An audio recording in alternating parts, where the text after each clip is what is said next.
Honestly, good afternoon to Jam Jam. Good afternoon, my bro. Bro, first of all, thank you last minute for coming down. Yeah. I was like, when we did the first interview, Yeah. the feedback I got from a lot of people was like, one, you need to do more content with him. I think you was even saying to me Swear that, down. yeah, It's bro, lit still. it was really insightful. And I think it's like now we're like halfway into the new year. Yeah. And I wanted to get your point of view on certain things because you're someone that I've learned a lot from you. Okay, dope. Like, Thank you, brother.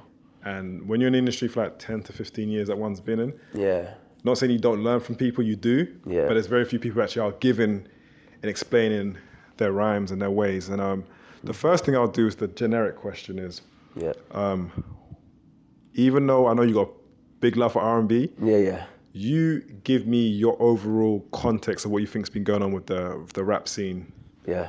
this year and maybe the last 18 months, why it's in decline.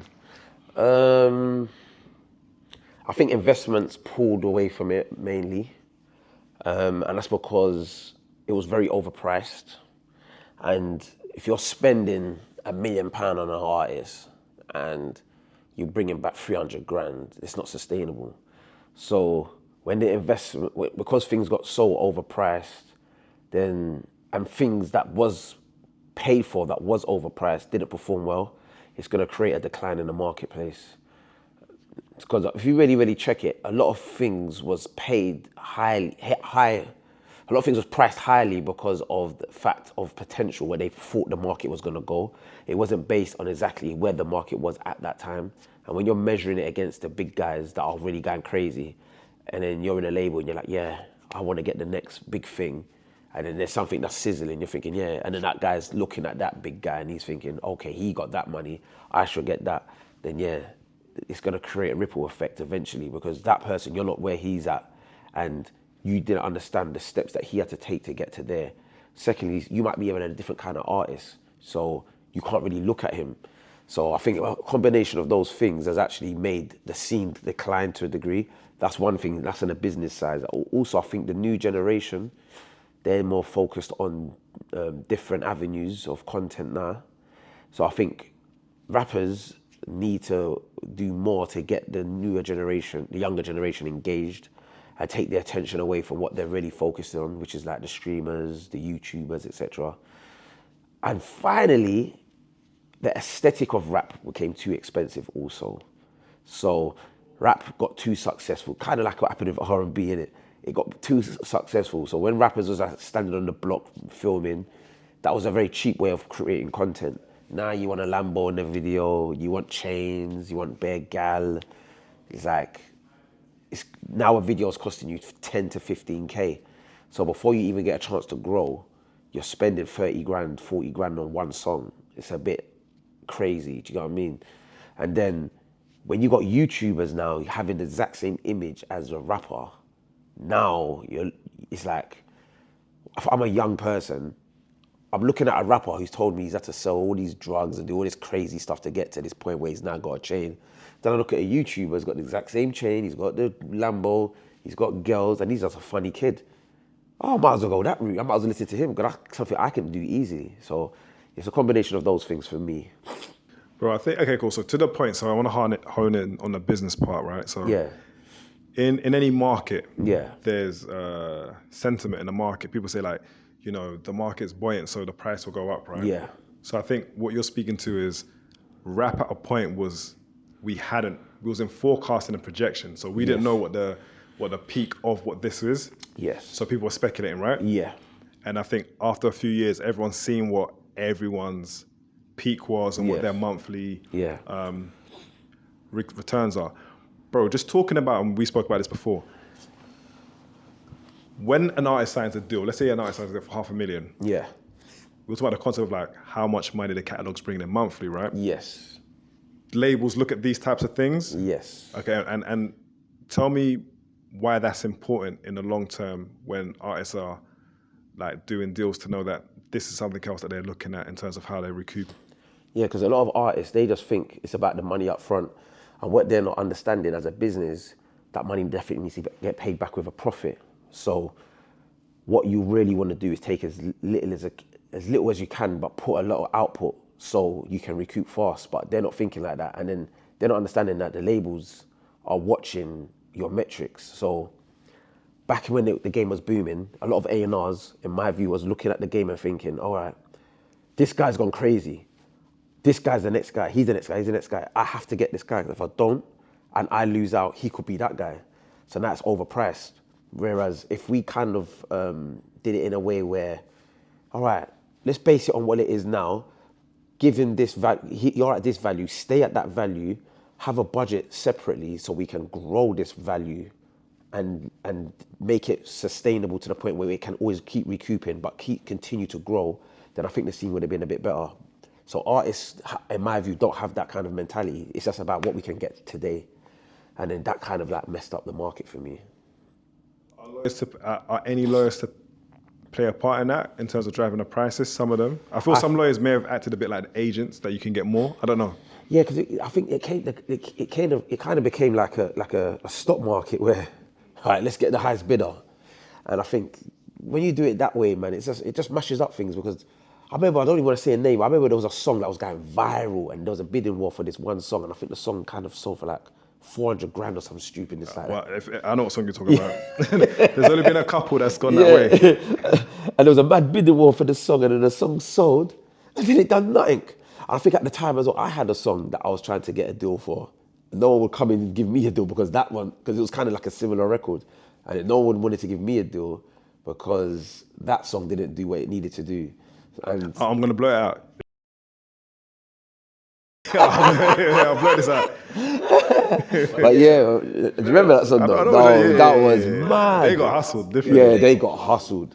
So that's what it's like. And for that individual, that's dope, innit? But for the market and for investors, dead. Because if I'm an investor and I've got my bread sitting there, and people forget, see these record companies, they got finances, So like, as much as they're a record company, they're actually a business, and there's people behind it, groups of people, conglomerate of companies that are looking at them and looking at their profit and loss. And they're like, all right, cool, we made money, but we've put this much in, this has only come back in return, this doesn't make sense. So from the finance departments, they're going down to the A&Rs or to the head of the labels and saying, look, your sheets are not balancing up right now. What is going on? So when those records don't connect, and obviously that's always going to happen to a degree, but when it's really them getting kind of ripped off, it kind of makes the market shake up a bit, you know what I mean? And devalues it. And I think also there's a part where the artists are almost, not hiring, but they're saying, they're telling everyone, bro, I got 400 bags, 200 bags for one song. I don't care. Yeah. It gets there. Cool. So bro, 20 years you've roughly been in it. Is it 20 plus years you've been in the game? Yeah. Been doing it. I was speaking to Mark. Yeah. And I see if I got my notes, what he said to me, Mark, I have to always, okay. So Mark was saying to me, I'd done it when there was nothing to gain from it. Yeah, same way. And you and Mark, same generation. Yeah. We've seen the cycle. So what we're seeing now, we've seen in 2013 to 2015. Yeah. Chip leaving the label situation. Yeah. The Bluey Robinsons leaving. Tele Riley's leaving. Roi Kessian leaving. We've seen when there's a decline. Yes. What created then the boost was the technological advance, which was Spotify and someone like Austin coming into the market. Yeah. Now, bro, and this is something that Mark and I were talking about, artists have come in today seeing already what is there to take. Yes. Where when you were in the game, bro, there wasn't any labels to really go into and to talk to. There was none of that, right? So piecing that together, what makes you optimistic in trying to rebuild something again when the market does feel like, maybe for people being in it for a long time, jaded, but I guess the new people aren't going to feel as jaded as the older people have been in it long. I'm talking from the artist perspective. So is it for you, is it about just finding new talent that actually have the right mindset? And what do you see as the challenges to try and connect the talent to actually having a real long-standing audience? I don't want to give away too much game, but basically the game's great now because the true value of things has been revealed. And the value is, okay, if you're not doing, let's say 1 million streams a month on your catalog across all DSPs, you can't really ask for more than 50, 60K. Really. You can't, to your pocket. Do you know what I'm saying? So for me now, it's just like, all right, cool. And that's distribution. You know what I mean? So it's like, it's an opportunity for people that's got access to a little bit of money, and you can buy things and invest into things at such a fraction of the cost. Secondly, as well, I feel like the audience is very, very much more engaged in raw content now. They're not really caring about the glitz and the glam. I think the glitz and the glam's kind of played out, and I think YouTubers have really taken that lane from the rap game especially. So I feel like now it's about creative content, organic content, authentic content, relatable content, which is not going to cost too much. Music videos don't have to be how they used to be in 2020 up to 2024. We can go back to 2013 now, shoot videos in your apartment and get your friends around in a couple juices, and that'll be lit. Do you know what I'm saying to you? Or you can go back to standing on the block with a bunch of your friends, and that'll be lit. It's not now, oh, I need to be in the south of France, or I need to be in Ibiza, or wherever it is. You don't need that no more. Like, we're in reality now, and the world is in a dark place and a hopeful place also. So that's kind of reflecting the times we're in when it comes to music now. And I think when you're so glitz and glammy, especially in rap, you can't connect to the average person no more, because everyone else ain't living like that. So we're back in 2013, 2012, you know what I mean, where 2014, where everything was just, J Hus felt like a normal guy to you. He's not superstar J Hus with all these big success. He's just the regular guy from the hood. The audience, for me as a fan of music now, I want to hear some stories, and I want to see some related, something I can relate to. And I think that's where we're at, and that doesn't cost too much now. And labels are now looking at things that, all right, what's building and what can I buy into that's already been built? And that's what they've always done anyway. So, yeah, man, it's that time. We've spoken before about, I'll get some of these points. Who would you say are your peers who've gone from managers to executives? And why do we not have more? And what's the barriers to there being more? If that makes sense. Okay, that's a political question. So who's my peers? Who's gone from management to an executive? My peers now. See, I don't want to be cheeky to anybody, because I feel like everyone's way more far ahead than me, but we all kind of came up at the same time. My brother Mark, YBZ, who else would I say that I can remember? Yeah, them's his manager, Alex. Yeah, there's a few of them. But who do I look up to in the game? I look up to Ricky Blue, Colin. I look up to Colin. I look up to Ricky, Tim and Barry. I look up to Dre. But Ben, I love Ben. I love what Ben's done. I love when Jack and Archie was together. They've done great things in the game. They killed the game. I like Vash. I like what Vash done in the game when he went from having a beatboxer to having artists. But really, truly, my brother, I love what America's doing, because I feel like what America have done is they've created movements for our people. And from their movements, those buildings are now full of their own people, where we've kind of controlled those buildings. And I think that's not happened yet in this country. But I think it will happen eventually. But in America, that's what's going on. Do you know what I mean? And there's people from our backgrounds now that can look at and go to college or go to university or whatever the equivalent is in America. And then they can say, all right, I'm going to be an A&R, or I'm going to have a label situation eventually in Sony or Universal, because there's so many people in those buildings that understand our culture, where when the next artists are coming up, those kind of rooms are open to them. Whereas I think in our country, it's getting to there, but it's taken a very long time, and we're still a lot further behind when it comes to America. And maybe that's because America's got more people, it's got more history, who knows? But that's what's going on in America, and it isn't happening yet in this country. Because I think when you really check the label situation, we've only got Colin. You know what I mean? And we need Colin to be the biggest, because if Colin becomes the biggest, Sony's going to want to get their own version of a Colin. So just interject. Yeah. do you not? I guess Colin's the only standalone. Yes. But we've had 5K, we've had Dream Life, we've had Disturbing. Yeah. We've had boutique labels. Yeah. Or imprints. Yeah, imprints. What do you define as the difference between them and a Colin then? I feel, see, I don't know them guys' business too much, but with Colin, because I talk to him because he's my boy, if you've noticed, Colin's got the power to go out there and just sign. Whatever he likes, he signs it. And he's just able to kind of create a company that controls a market share. And we need more of that. But obviously, he's had a lot of success with Rema, DBE, Digger. He's had so much, he's behind so many big records. So he's got the trust of these guys. But wait, I want to be political. Who are these guys? Do I have to say names? Lucien Grange. The Lucians, he's got the Virgin CEOs. You know what I mean? David Joseph, he's got all those guys. They all believe, because what it is about the music business is about your track record. And I just don't think that when Disturbing London had at their time, they had the same approach as Colin, because maybe it was a different time for them.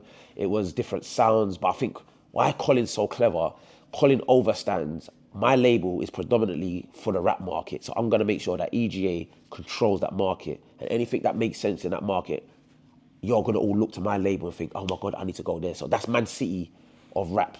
Do you know what I'm saying to you? And rap needs Liverpool of rap now, like what they had in America. But who is Liverpool? Colin hasn't got no competition. And I think that's mainly because there's nobody else with Colin's track record that wants to do what Colin does. Maybe because the market's not big enough, who knows? But that's what we kind of need. We need more. We need more people with that power. And is there people in the scene that's blocking other people that could take that opportunity and do it? I don't know. But you don't know, or you don't want to say? Well, there is people in positions that could do it, but this is the problem. I don't know the conversations that they have with the powers because the powers are the people that's got access to the finance and the control of the shareholders. I don't know the conversations that someone of that power structure in that power room has with those people, or what's expected of them. But I do know what's expected of Colin because he's my power, so he breaks it down to me. Whereas everybody else that is in a similar position to Colin, I don't know what they've got going on. And also, the other people I know that is in my vision, my opinion, that they have got the power, like a Colin, they're more based on the artist. Their power comes from based on the artist that they have. Whereas Colin's thing's a bit different. Colin's thing's based on a scene and his position within a scene. And I don't feel like, probably apart from the twins, or Ricky, there's no one else in the game that's really got that position that I can see that's not based on one particular artist, that's based on their position in the scene. So, and obviously Ricky, he's doing similar things to Colin as well, because he's got since 93, but he's now leveled up now, innit? So he's doing Afro beats and all the Thames and all these kind of things now. So their situation's gone more global now. So I don't know if his situation's more focused on rap. And Twins got Def Jam in it, so it's like, I don't know what's the objectives for their companies and their situations no more. But with Colin, I understand it. And he makes the world know, innit? He brands it, everything. So yeah, that's what I think. We need more people that want to do what Colin's doing in our space, especially in rap. I will, Ricky, know really well. Yeah. Twin, know really well. Yeah. Ricky, I think is just like, I think Ricky's is a great representation of our people. Great representation. They both are. They're cold. Yeah. With Ricky, I look at it since, because I don't know all of the ins and outs. Yeah. But is Thames more international territory? Yeah. As in, it goes through since 93. Yeah. UK wise. Yeah. Or like sometimes like it's signed UK wise and then it goes the other way. Now, I believe it's signed UK wise, then it went international. Okay, so that being the case, amazing. Yeah. Amazing, right? Yeah. I know Tyler was already had a situation. Yeah, she had a situation. And I would presume with what happened with Thames, Tyler will probably say, I want to be where. Yeah. Tyler will say, I want to be where Thames is at, right? I hope. See, I don't know about that situation, but what I would say is, because Tyler was signed for a while. She'd been signed for a minute, innit? Yeah. I just think her music was created in the UK, so that's kind of what made it go mad. Because the production team's British and London boys. But yeah. Shout out Sammy Sosa. Ricky's thing, different level now. You know what I mean? So what Ricky and Glenn's done, for me, they're the GOATs of UK black music in this new era for me. Bro, I think I think when I look at Ricky Blue, and I look at but when I look at bro, like he started, his label actually was the same as what Colin's label was defined. It was just all rap. Yeah, he had it age. was, Your artist on there, so it was just straight rap. Yeah. And then there was to a point where they were like, hold on, when all the talent kind of left. Yeah. Bro, they had to rebuild. Yeah, they did. And that rebuilding has made him even more successful than it ever could have been with rap. Yes. And I look at what he's doing also with the management. Yeah. Like early on with the publishing and just. Oh, what he done with that publishing? Oh God, it's crazy. So here's my other question to you then, bro. Yeah. Everyone who's kind of like just focused on rap. Yeah. Has realized that you can't. It's not sustainable. Yeah. Potentially, do you think someone like a Colin has to look at things outside of what he's known for? Because there's not, you don't replace a Potter with a new Potter. You don't replace a K-Chap with a new, there's variations, there's new talent, but is it like what that label represents? Because I feel there's enough resources to go into R&B. Yeah, there is. And I know you're an R&B, like. Yeah. Yeah, I feel like, I think for Colin to go into different spaces, he has to partner with people that understand those spaces. Because I think why Colin's clever is he overstands rap. So because he overstands rap, he's like, if it's not broke, why fix it? That's probably his mentality. And I overstand it, I know exactly how to sell it, etc. Do I really know how to sell anything else? I think he will eventually, just so he can grow the company. But I think with Colin to really make that company grow into different genres, he should sign guys that understand and partner with them with their labels and get them do the work and then split up and dice it up. I think that's how it's going to happen for him.